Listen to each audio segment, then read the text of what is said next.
Mabilis na nagtungo sa madilim na bahagi ng kabukiran upang tumakas ang binatang si Nilo. Matapos niyang patayin na wasak ang tiyan at wala ng laman loob ang isang mataas na opisyales ng kapulisan na si Major Brick Zamora. Kilala si Major Zamora sa pagiging diktador at abusado sa kanyang katungkulan. Sa sobrang pagmamadali ni Nilo ay hindi niya napansin na tinamaan pala siya ng bala na mula sa baril ng isa sa mga pulis na kasama ni Major Zamora, na naging dahilan para manghina at tuluyang mawalan ng malay ang binata dahil sa pagkawala ng maraming dugo. Kaya bumagsak sa lupa ang katawan na hubot-hubad sa isang masukal na kagubatan. Sa hindi kalayuan ay may matandang ermitanyo pala ang laging nakasubaybay sa binata sa bawat ginagawa nitong pagpatay sa mga makapangyarihang tao na abusado sa kanilang katungkulan na nagngangalang Mang Wancho. Mabilis na tinakpan ng matandang ermitanyo ng mga tuyong dahon ang buong katawan ni Nilo. Nang maramdaman nitong may mga taong papalapit sa kinaroroonan ng binata. "Tanda, may napansin ka bang tumatakbo sa lugar na to?"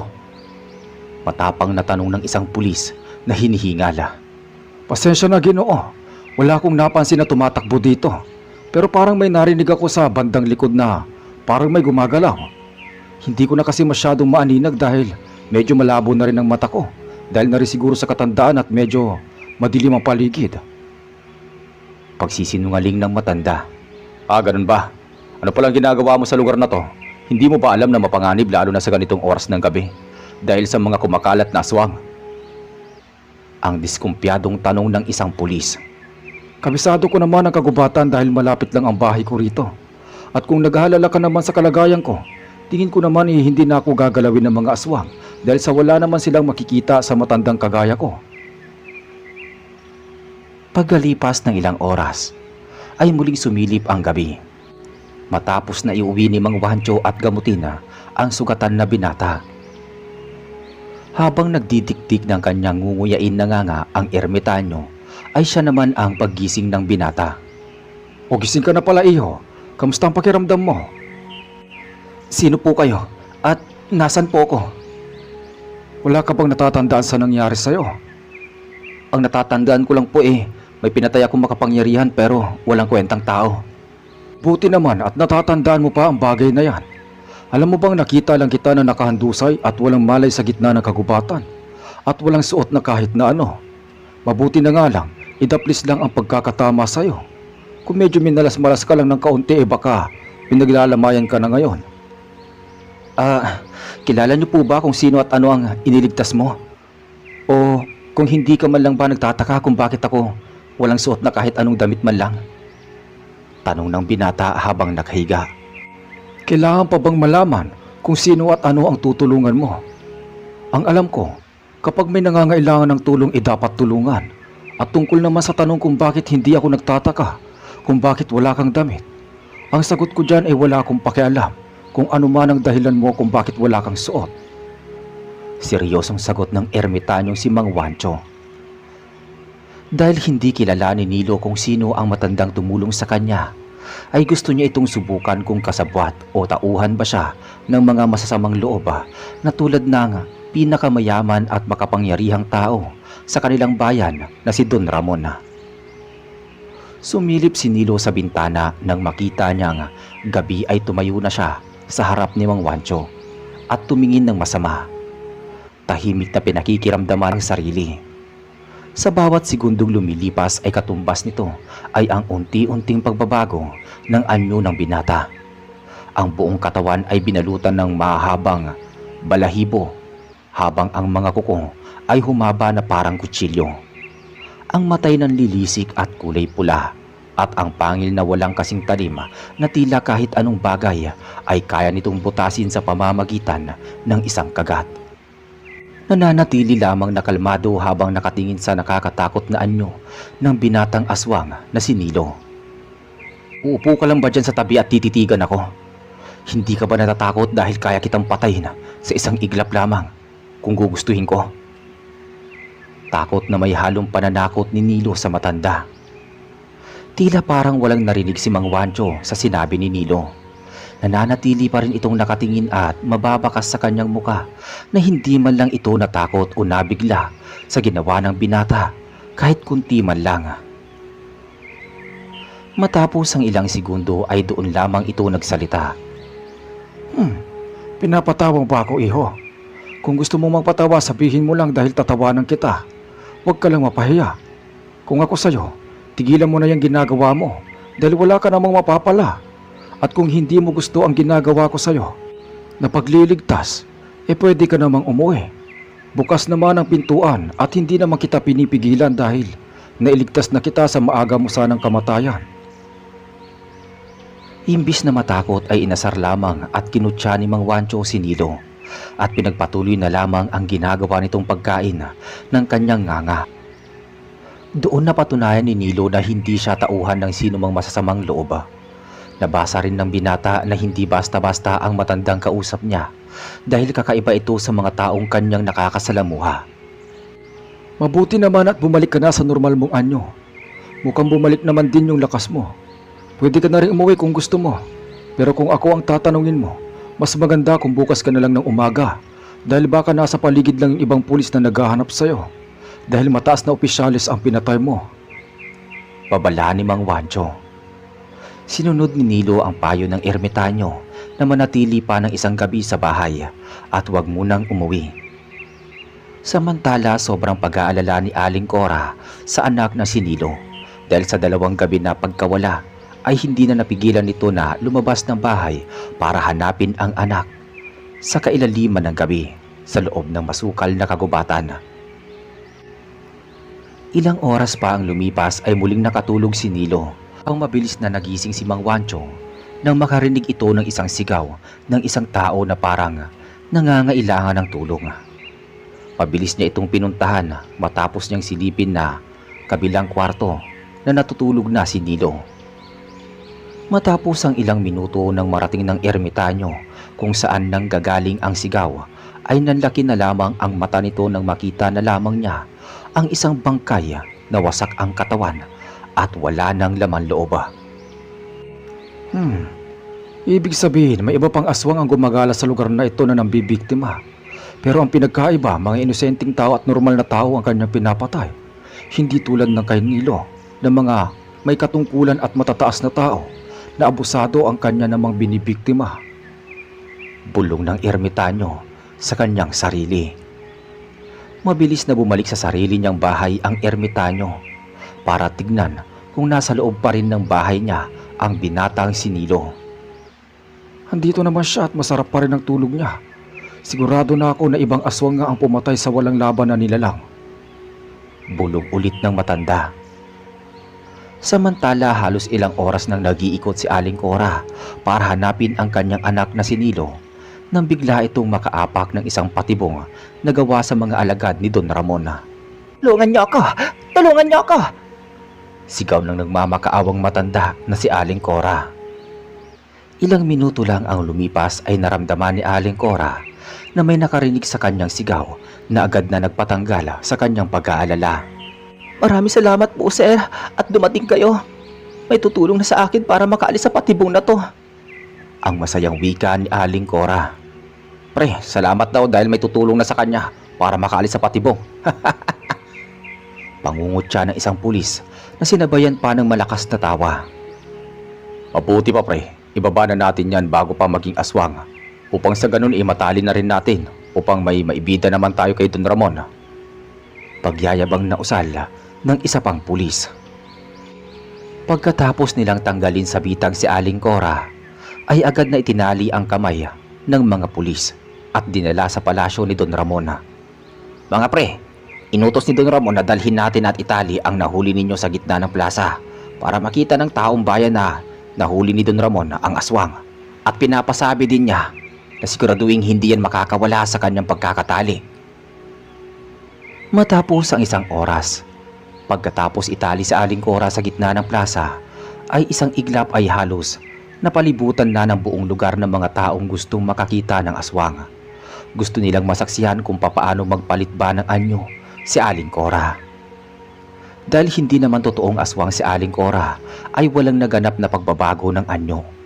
Doon na nagsimula ang pagkainip ng karamihan, kaya ang iba ay umuwi na lang sa kani-kanilang bahay. Pero bago pa maubos ang mga taong nasa plaza, ay lumabas si Don Ramon para solusyonan ang pagkainip ng karamihan. Mga kababayan, huwag muna kayong umuwi, lalo na ang mga taong nagnanais na naghahanap ng hustisya dahil sa pagkamatay ng mga mahal nila sa buhay sa kamay ng aswang na nasa harapan ninyo. Masasaksihan ninyo kung papaano niya pagbayaran ang mga buhay na tinanggal niya. Sigaw ng makapangyarihan na Don na si Don Ramon. Nananatiling tahimik lang si Aling Cora habang tumutulo ang luha niya. Alam niyang wala siyang karapatan para magalit sa mga tao, lalo na sa mga may pamilyang na biktima ng aswang. Iniisip niya na lamang na ito ang kabayaran dahil siya ang nagpalaki sa aswang na pumatay ng mga tao. Don Ramon, dapat dyan sa demonyong yan ay sunugin upang hindi na makagambala pa ng ibang tao. Sigaw ng isa sa mga taong bayan. Kung yan ang gusto ng nakararami, yun ang gagawin natin sa paraan para singilin ng aswang sa kanyang kamalian. Malakas na sigaw ni Don Ramon. Sabay-sabay na sumigaw ang mga taong bayan habang galit na galit kay Aling Cora dahil sa paniniwala ng mga tao na siya ang tunay na aswang. Wala silang ibang bukang bibig kundi sunugin, sunugin, sunugin. Walang nakakakilala kay Mang Wancho sa mga taong nasa paligid. Nag-oobserba lamang siya sa mga posibilidad na mangyari. Naghihintay ng tamang pagkakataon. Nang napansin ng matandang ermitanyo na sa unang pagkakataon ay lumapit na si Don Ramon sa nakatali na si Aling Cora, nahawak sa kanang kamay ang isang baso na may lamang gasolina habang nasa kaliwang kamay naman ang isang sulo na siyang gagamitin para sunugin ang nakataling si Aling Cora. Pasimple itong bumulong sa sarili na parang may ginagawang orasyon. Sinabayan pa ng pagpukpok sa lupa ng hawak niyang tungkod. Bago pa magawa ni Don Ramon ang balak niyang pagsunog kay Aling Cora, ay mabilis na nagkaroon ng pagkulog at pagkidlat. Ang madilim na kalangitan ay bumuhos ng malakas na ulan. Mga kababayan, ipinag-uutos na po ni Don Ramon na umuwi na po tayong lahat dahil hindi na po matutuloy ang pagsunog sa aswang. Sigaw ng isa sa mga tauhan ni Don Ramon. Karamihan ay nadismaya dahil sa biglaang pagbabago ng magandang panahon.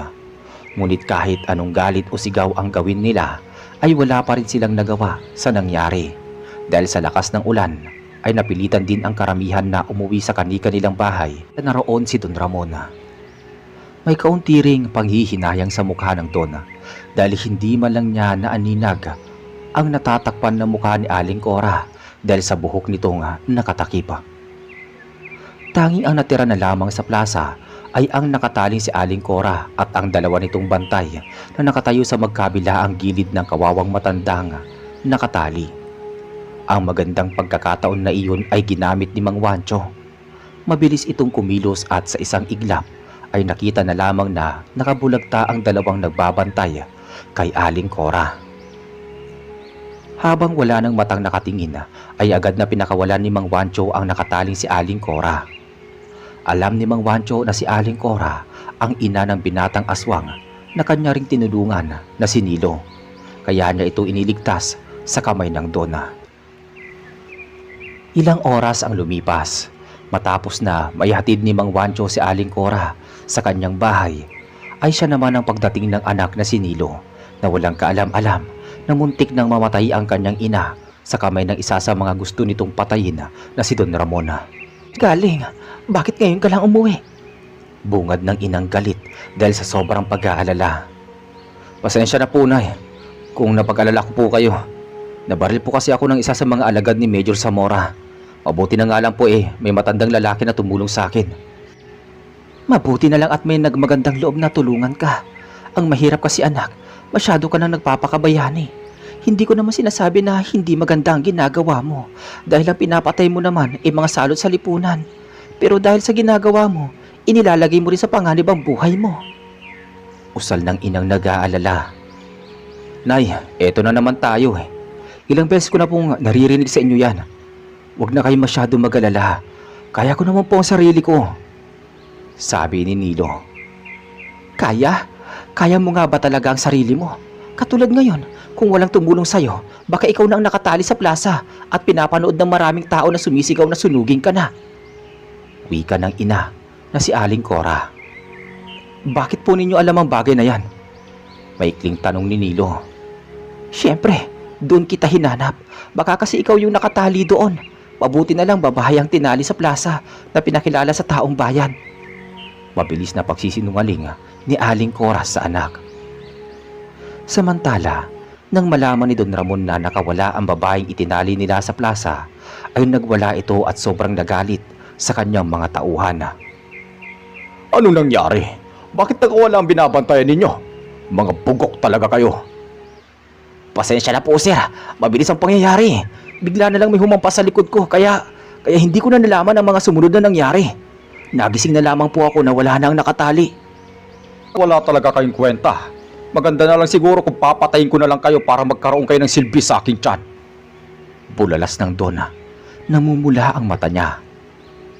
Walang nagawa ang dalawang bantay kundi ang bumulagta sa sahig at bawian ng buhay dahil sa ginawang pagpatay sa kanila ni Don Ramon na bigla itong nag-iba ng anyo at naging aswang. Alam ni Don Ramon na ang babaeng itinali nila sa plaza ay hindi talaga totoong aswang dahil ang nakitang bangkay sa kagubatan na wasak ang tiyan at wala ng lamang loob ay siya mismo ang pumatay dito dahil siya ang hinahanap ni Mang Wancho na maliban kay Nilo ay may isa pang gumagala sa kanilang bayan. Don Ramon, maganda po siguro kung bumalik na po kayo sa pagiging tao. Baka po kasi may makakita po sa inyo na ibang tao. Ang takot na wika ng kanyang pinakaalalay na si Hector. Matapos na patayin at kainin ni Don Ramon ang mga laman loob ng dalawa niyang tauhan, ay agad itong bumalik sa anyo ng tao nang marinig ang sinabi ng kanyang alalay. Alisin ninyo ang mga bangkay na yan at ilibing sa malayo para hindi ko maamoy ang kanilang mga kabubuhan. Matapang na utos ni Don Ramon. Pasusunod po, Don Ramon. Mahinahon at maiksing tugon ni Hector. Utos mo na rin na hanapin ang babae na katakas. Siguraduhin ninyong maibabalik ninyo sa plaza ang taong yon bago maggabi. Dahil kung hindi, kayo ang itatali ko sa plaza. Galit na utos ng Donna. Mabilis na kumilos si Hector at agad na nagsama ng maraming tauhan para muling bumalik sa kagubatan dahil may nakakakilala kay Aling Cora na doon siya nakatira. Samantala walang kaalam-alam ang mag-inang sina Aling Cora at Nilo na may darating na panganib sa kanilang bahay. Nay, para po hindi na po kayo magalit sa akin eh. Babalik na lang po muna ako sa bukid para tignan ang mga pananim natin. At magdadala na rin po ako ng ibang pwedeng itanim para kung may oras pa, madadagdagan natin ang ating mga aanihin pagdating ng tamang oras. Magalang na pagpapaalam ni Nilo sa kanyang ina. Mabuti pa nga anak, ako naman ay magluluto na at maglilinis dito sa bahay para pagdating mo makakakain at makakapagpahinga ka na rin. Huwag ka na masyado magpapagabi dahil nagkalat ang mga tauhan ni Don Ramon. Sabi ng kanyang ina. Masusunod po nay, huwag na po kayo masyado mag-alala sa akin. Halos isang oras lang ang lumipas pagkatapos na umalis ni Nilo sa kanilang bahay ay saka naman ang pagdating ng mga alagad ni Don Ramon sa pangunguna ng alalay nito na si Hector. Walang kalaban-laban si Aling Cora sa ginawang paghuli sa kanya ng mga masasamang loob. Para siyang baboy na kinaladkad na nakatali ang kamay at paa. Pakawalan niyo ako! Ano bang kailangan niyo sa akin? Wala naman akong ginagawang masama sa inyo. Alam mo siguro hindi ka namin mahuhuli ulit no? Kahit aswang ka pa, hindi ka makakaligtas sa amin. Ang gigil na tugon ng isa sa mga tauhan ni Don Ramon. Sinabi ko naman sa inyo na hindi ako aswang. Sabihin na nating totoo na hindi ka aswang. Tingin mo ba hayaan ka namin mabuhay dahil marami nang nakakakilala sa'yo? Magbibigay ka ng takot sa maraming tao dito sa bayan dahil alam nila na ikaw ang aswang na pumapatay. Usal ng walang awa na alalay ni Don Ramon na si Hector. Matagumpay na naibalik ni Hector sa mga kasama nito na maitali muli si Cora sa plaza.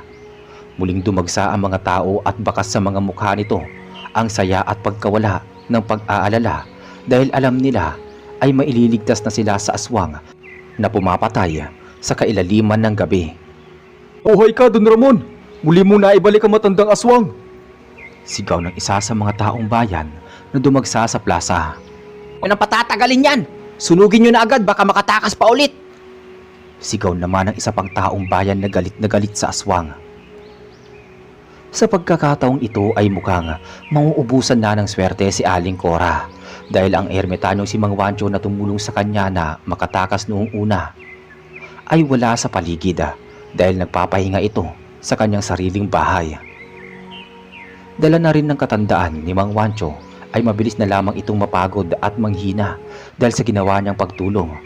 Nagamit niya ang halos buong lakas niya noong gumamit ito ng malakas na mahika para paulanin ang buong plaza. Mailigtas lang si Aling Cora. Lalong umingay ang buong paligid sa plaza dahil sa kanya-kanyang sigaw mula sa maraming tao na tanging ang gusto ng karamihan ay patayin at sunugin ang alam nilang aswang na si Aling Cora. Sabay-sabay ang kanilang pagsigaw ng sunugin. Dahil sa sobrang ingay ay lumabas si Don Ramon upang magpabida sa mga taong naroroon. Ako ay nagagalak sa muli ninyong pagbabalik sa plasang ito. Una sa lahat, ay humihingi ako ng paumanhin dahil sa takot na hinatid ng aswang na ito nang makatakas siya. Hindi ko alam kung may tumutulong sa kanya o likas talaga sa kanya ang makatakas. Pero sa pagkakataong ito, ay hindi na yun mauulit pa kahit bumuhos pa ulit ang malakas na ulan. Pabidang wika ng Don sa taong bayan na siya namang naging dahilan para mas lalong magsigawan at magbunyi ang mga ito. Muling kinuha ni Don Ramon ang sulo at ang gasolina na ibubuhos na sana niya sa mukha ni Aling Cora nang biglang napatingin siya sa mukha nito. Habang papalapit si Don Ramon ay pansamantala niyang inilapag sa sahig ang hawak na gasolina para hawiin ang buhok ng nakaharang sa mukha ng nakataling si Aling Cora upang mas madali niyang makilala at masigurado kung sino ba talaga ang nakatali. Sa hindi inaasahan ay nagkatitigan si Don Ramon at Aling Cora at isang pangyayari ang hindi inaasahan na naganap dahil magkakilala pala sila ni Don Ramon. Cora, ikaw nga ba yan? Tanong ng naguguluhan at hindi makapaniwala na si Don Ramon. Simon? Ikaw pala yan, Simon? Ang kinikilala ng buong bayan na pinakamayaman at pinakilalang tao. Ganting tugon ni Aling Cora. Iniabot ni Don Ramon ang hawak niyang sulo sa isa sa mga tauhan niya. Muli niyang ipinag-utos na pauwiin na ang mga taong nasa plaza. Tanggalin niyo si Cora sa pagkakatali. Bilisan ninyo! Pasigaw na utos ni Donna. Uy ka pa pala. Ang akala ko noong una, ikamukha lang ni Simon ang iginagalang at kinatatakutan na si Don Ramon. Yun pala buhay na buhay ang napakahayop na lalaki na kilala ko noon. Galit na usal ni Aling Cora. Hindi ka pa rin nagbabago. Halos 2 dekada na ang lumilipas pero hanggang ngayon, matindi pa rin ang galit mo sa akin. Pangaasar na wika ni Don Ramon. Umalis na ang mga taong bayan, kaya hindi mo na kailangan pang magkunwari na mabuti kang tao. Galit na usal ni Aling Cora. Bakit hindi mo na lang ako sinunog? Dahil ba nakukonsensya ka sa ginawa mo? Alam ko naman na wala kang ganun. Ganting pangaasar ni Aling Cora. Ano ba ang kinakagalit mo, Cora? Dapat nga magpasalamat ka pa sa akin dahil tinulungan pa kitang humaba pa ang buhay mo. Ang nagtatakang tanong ni Don Ramon. Hayop ka! Sinira mo ang buhay ko! Hindi ko sinira ang buhay mo. Sa katunayan niligtas pa kita sa tiyak na kamatayan. Kung alam mo lang, kung hindi ko ginawa sa iyo ang bagay na yon, ibang kalahi ko ang papatay sa iyo dahil humahanga ako sa kagandahan mo. Kaya, ang naputol na wika ni Don. Kaya ano? Kaya mo ako ginahasa? Kung ako ang tinanong mo ba ako kung gusto ko na lang sana pinatay mo na lang ako? Kaysa naman na habang buhay kong pandidirihan ng sarili ko dahil sa ginawa mo sa akin. Ang panlaban na tugon naman ni Aling Cora. Di ba inalok naman kita? Inalok kita ng kasal para kung sakaling may nabuo sa nangyari sa atin, malaking walang ama, ang ating magiging anak. Anong ginawa mo? Tinanggihan mo ako. Tapos sasabihin mo sa akin na sinira ko ang buhay mo? Tingin mo ba, hahayaan ko makilala ka ng anak mo na ama niya? Hindi lang isang mamamatay tao, kundi isang aswang na kinatatakutan ng buong bayan na nagbibigay ng takot sa puso ng bawat tao. Ang mabilisang tugon ni Aling Cora. Nagulat si Don Ramon sa sinabi ni Aling Cora dahil parang inamin na nito na nagkaroon sila ng anak. Anong ibig mong sabihin? Sabihin mo sa akin ang totoo. Nagkaanak ba tayo? Nabigla si Aling Cora sa kanyang sinabi dahil ang matagal niyang tinatagong lihim ay malapit ng mabunyag. Kaya tinangka nitong baguhin ang usapan. Kung pakakawalan mo ko, pakakawalan mo na ako. Kung papatayin mo rin ako, gawin mo na ngayon. Sagutin mo ang tinatanong ko sa iyo, Cora. Nagkaroon ba tayo ng anak? Hindi pa rin sumagot si Aling Cora. Kahit galit na si Don Ramon. Desidido siya na kahit anong gawin sa kanya ni Don Ramon ay hindi niya ito sasabihin. Iibahin ko ang tanong. Alam ko na isang binatilyo ang aswang na pumatay sa mga katulad ni Major Zamora. Teka, siya ba ang anak mo? Alam ko naman na hindi ka talaga aswang dahil matagal na kitang kilala, Cora. Ang muling pagtatanong ni Don Ramon. Hindi ko kilala kung sino yung sinasabi mong aswang na pumapatay. Madiing tanggi naman niya. Bilib talaga ako sa iyo, Cora. Kahit matanda ka na, hindi pa rin nawawala sa iyo ang pagiging matapang. Kahit ito pa ay kamamatay mo. Kung ganon, ako na mismo ang maghahanap sa binatang aswang na yon at hindi ko may papangako sa iyo na hindi ko siya masasaktan. Dugtong na babala ng Dona. Huwag mo siya sasaktan. Maawa ka sa kanya. Ang pakiusap ng ina na kanina lang ay ubod ng tapang. Alam ko naman na kilala mo ko na isang aswang at alam mo rin na kaya ko siyang patayin sa isang iglap lamang. Kaya bigyan mo ko ng dahilan kung bakit hindi ko siya papatayin o saktan man lang. Sumagot ka, Cora. Magsalita ka. Oo na, inaamin ko na anak mo ang binatang aswang na yon. Anak ko siya, ikaw ang ama niya. Habang nag-uusap sila ni Aling Cora at Don Ramon ay walang kaalam-alam ang dalawa na nabalitaan na ni Nilo na sa palitang dinukot ng mga alagad ni Don Ramon ang kanyang ina nang bumalik ito sa kanilang bahay galing sa pagtatanim. Kaya agad itong nagmamadali na pumunta nga sa plaza. Ilang minuto lang ang lumipas matapos na marating ni Nilo ang plaza ay halos 5 na ang 10 alagad ni Don Ramon ang napatay nito.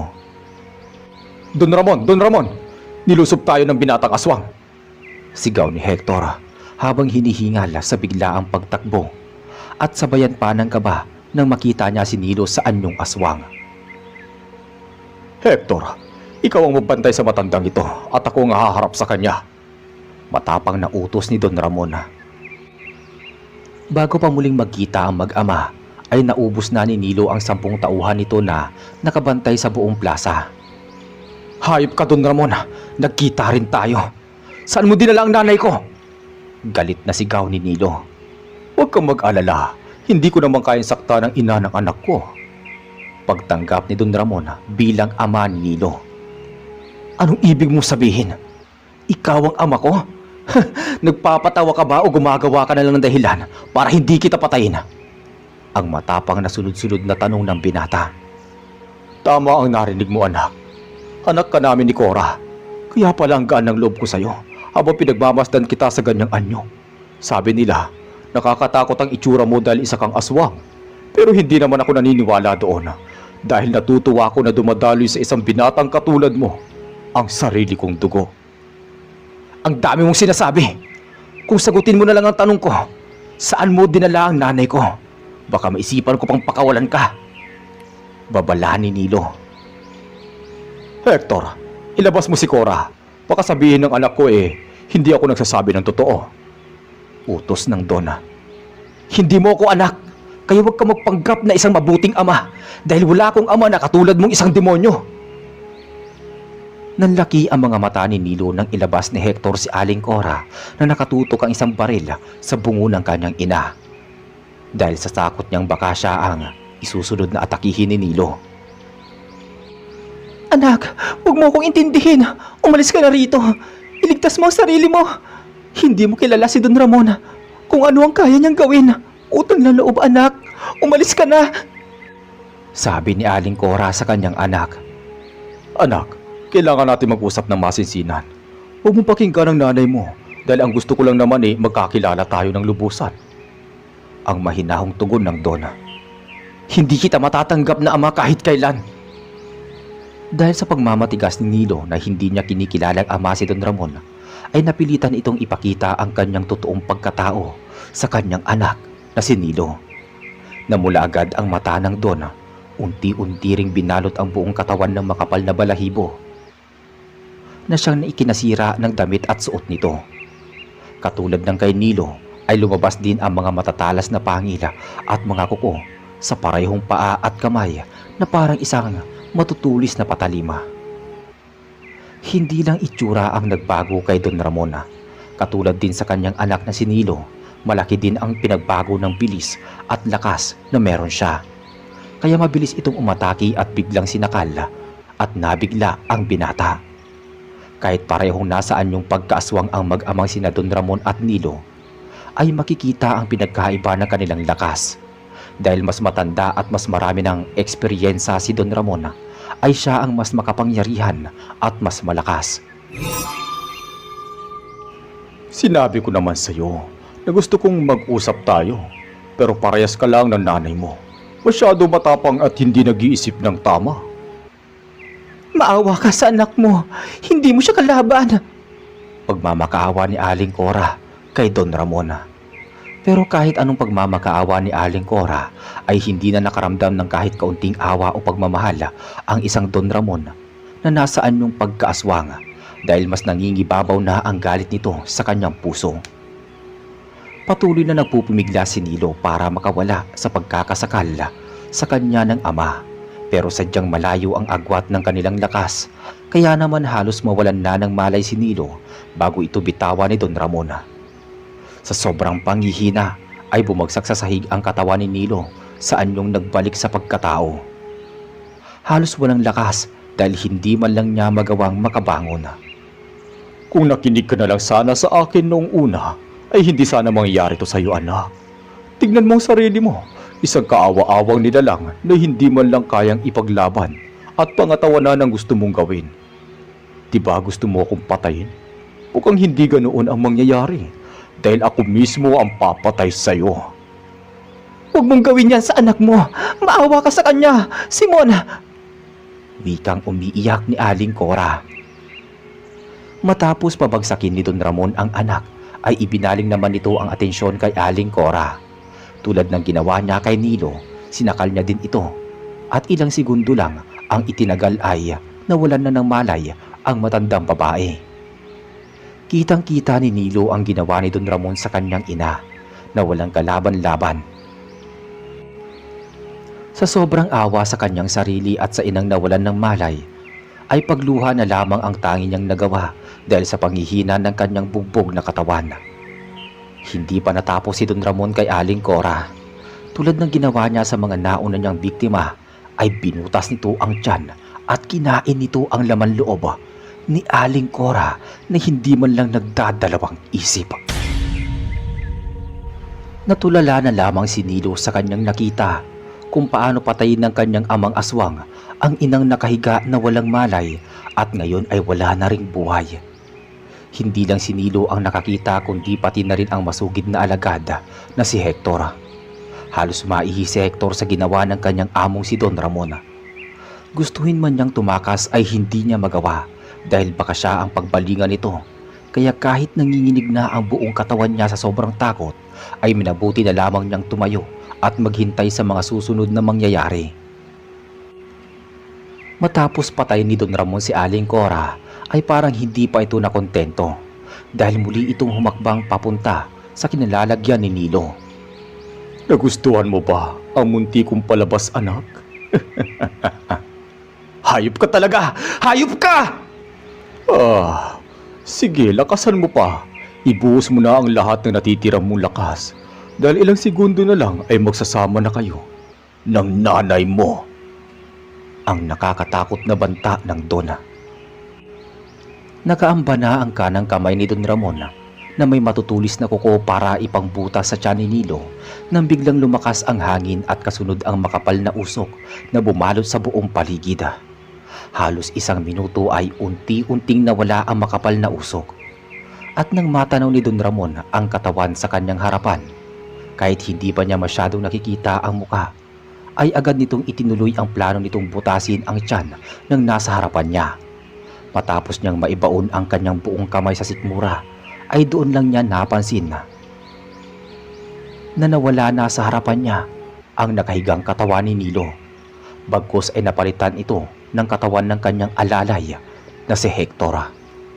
Hector, bakit ikaw nandyan? Asa si Nilo? Pagtataka at gulat na tugon ng Dona. Ulat ka ba, Ramon? Isang pamilyar na tinig ang narinig ng Dona. Walang hiya ka, Wancho. Buhay ka pa pala. Sobra na ang ginagawa mong pagkalat ng dilim dito sa lupa. Maganda siguro mawala ka na rin dito. Isang kumpas ang ginawa nito sa kanyang hawak na tungkod na sinabayan ng bulong na parang nag-oorasyon. Isang malakas na kidlat ang lumabas mula sa kalangitan, ang tumama sa palusob na sana na naturang Dona. Halos hindi makilala ang buong katawan ni Don Ramon sa lakas ng boltahing tumama na naging dahilan ng pagkasunog ng kanyang katawan na tumapos sa kanyang buhay. 1 linggo ang lumipas. Mukhang malaking bagat punong-puno ng laman ang dala mo, ha? Tanong ng ermitanyo. Mabuti naman po at nagkita tayo. Una po sa lahat, salamat po sa lahat ng tulong ninyo. Bala ko na pong dumaan muna sa bahay ninyo bago ako umalis sa lugar na to. Gusto ko po kasing kalimutan ang masamang nangyari, lalo na ang pagkamatay ni Inay. Madamdaming tugon ni Nilo. Ganun ba? Mukhang hindi na kita mapipigilan dahil buo na ang iyong pasya. Ang tangi ko lang siguro masasabi sa'yo ay mag-iingat ka palagi at ingatan mo naman palagi ang sarili mo at tigilan na ang mga dating gawin. Wika ng matandang ermitanyo. Hindi ko po mapapangako hanggat may nakikita akong mga nilalang na abusado sa kanilang mga katungkulan. Gagawin at gagawin ko kung ano ang nakasanayan ko.